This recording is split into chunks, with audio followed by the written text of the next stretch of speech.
Well, Watson, what do you make of it? How did you know what I was doing? You must have eyes in the back of your head. I have at least a highly polished coffee pot in front of me. James Mortimer, MRCS, from his friends at CCH 1884. Since we were out when the owner of that stick called last night, and since we have no notion of his errand, this accidental souvenir becomes of importance. You've examined it. Let me hear you reconstruct the man. Dr. Mortimer is a successful elderly medical man, well esteemed since those who know him gave him this mark of their appreciation. Good. Excellent. He is a country practitioner. Oh. The Ferrol is so worn down, he must do a great deal of his visiting on foot. Perfectly sound. Then there is this friend of the CCH. H, I should guess, stands for Hunt, the local hunt, to which he has rendered frequent surgical assistance, and which has made him this presentation in return. Really, Watson, you excel yourself. Some people without genius have a remarkable power for stimulating it. I confess, my dear fellow, I'm deeply in your debt.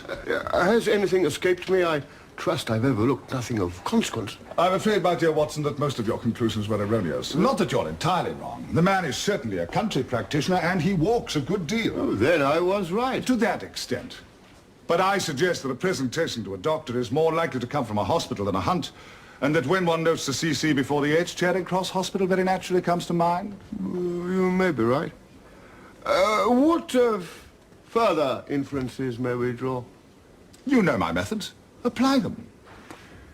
Well, he obviously practiced in town before going to the country. And received this presentation on leaving. He couldn't have been on the staff of the hospital, since a man so well established wouldn't drift into the country.